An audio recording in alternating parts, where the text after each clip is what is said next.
Pasca Paus Fransiskus meninggal dunia, ada beberapa nama yang disebut-sebut menjadi pengganti. Setidaknya ada 5 nama, salah satunya berasal dari Asia Tenggara. Yang pertama yakni Kardinal Pietro Parolin yang berusia 70 tahun. Kardinal Pietro Parolin yang berasal dari Italia bertugas sebagai Sekretaris Negara Vatikan sejak tahun 2013. Parolis merupakan sosok diplomat ulung yang menangani berbagai isu geopolitik penting.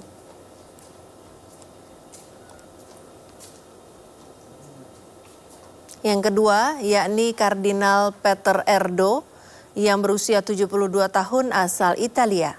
Selama ini Erdo dikenal sebagai tokoh konservatif dalam Gereja Katolik yang pernah menjabat sebagai Presiden Dewan Konferensi Uskup Eropa. Yang ketiga adalah Kardinal Luis Antonio Tagle yang berusia 67 tahun asal Filipina. Tagle dikenal memiliki pandangan yang terbuka. Jika terpilih sebagai paus berikutnya, maka dirinya akan menjadi paus pertama dari Asia.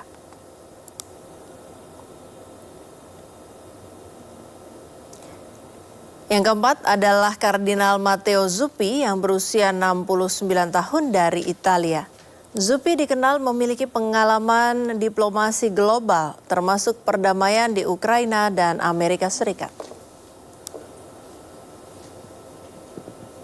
Yang kelima adalah Kardinal Raymond Leo Burke yang berusia 75 tahun asal Amerika Serikat. Burke dikenal sebagai sosok yang tradisionalis. Ia juga dikenal sebagai pribadi dengan gaya komunikasi yang blak-blakan dengan kritik yang tajam.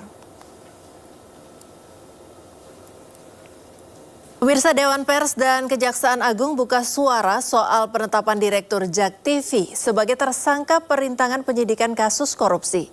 Dalam keterangannya di kantor Kejaksaan Agung Selasa siang, Dewan Pers menyebut menghormati proses hukum yang sedang bergulir di Kejaksaan Agung. Dewan Pers juga mengatakan pihaknya tidak akan ikut campur dalam proses penyidikan pidana yang menyeret Direktur Pemberitaan JAK TV berinisial TB. Meski demikian, Dewan Pers menegaskan bahwa urusan konten pemberitaan merupakan ranah Dewan Pers yang nantinya akan melakukan penilaian. Sementara itu, Kejaksaan Agung menyebut penetapan tersangka Direktur Pemberitaan JAK TV tidak terkait dengan konten pemberitaan, melainkan TB sebagai seorang individu. Terkait penanganan perkara, kalau memang ada bukti-bukti yang cukup bahwa kasus tersebut terkait dengan tindak pidana, maka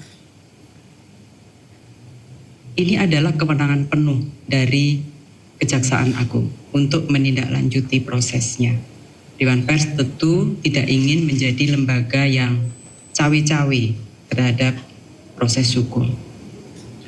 Tetapi terkait dengan pemberitaan untuk menilai apakah sebuah karya pemberitaan itu masuk kategori karya jurnalistik atau bukan, ini adalah kewenangan etik dan yang melakukan penilaian adalah Dewan Pers, sebagaimana yang ditunjuk di dalam Undang-Undang 40 tahun 99. Dan untuk ini, maka saya selaku Ketua Dewan Pers dan juga Pak Jaksa Agung disaksikan langsung oleh Pak Kapuspen dan anggota Dewan Pers sepakat untuk saling menghormati proses yang sedang dijalankan dan masing-masing menjalankan tugasnya sebagaimana mandat yang diberikan oleh undang-undang kepada kami.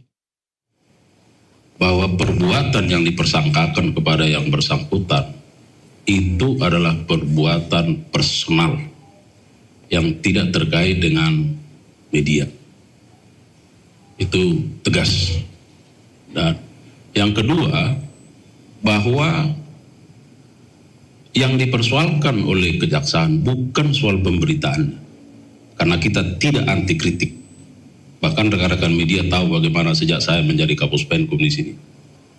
Tetapi yang dipersoalkan adalah tindak pidana permupakatan jahatnya antar pihak-pihak ini, sehingga melakukan perintangan terhadap proses hukum yang sedang berjalan. Ada rekayasa di situ. Dan setelah mendapat penjelasan-penjelasan itu, tentu terkait dengan penegakan hukum, Dewan Pers sangat menghormati itu, dan kami juga menyampaikan kepada Dewan Pers bahwa terkait dengan proses etik dan penilaian terhadap karya jurnalistik, kami menghormati Dewan Pers akan melakukan itu. Sebelumnya, Ikatan Jurnalis Televisi menyampaikan keprihatinan terhadap penetapan tersangka TB yang merupakan Direktur Pemberitaan JAK TV. Menurut IJTI, jika penetapan tersangka berkaitan dengan karya atau produk jurnalistik, harusnya terlebih dahulu berkoordinasi dengan Dewan Pers. Kita berharap bahwa kasus ini dibuka secara terang benderang. Oke, jadi siapapun di negeri ini, di negara hukum, kita tidak kebal terhadap hukum.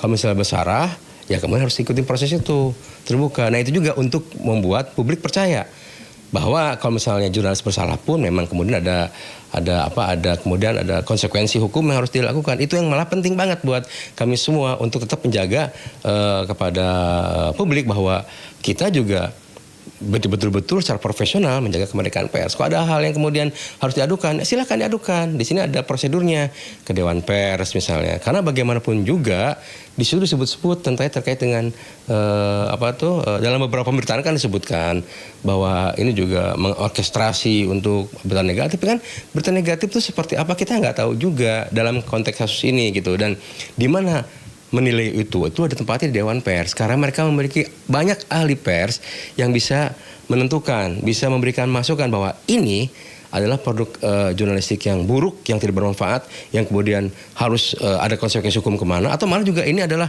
mengandung fitnah, tudingan niatnya buruk dan sebagainya dan memang masuk ranah ke pidana. Itu harus ada pertimbangan-pertimbangan itu sehingga masyarakat dan jurnalis akan terlindung. Kalau masyarakat akan terlindung supaya mereka tetap mendapatkan informasi-informasi yang berkualitas, bermanfaat, dan jurnalis juga tidak akan ada rasa takut menolakkan kritik dan sebagainya gitu.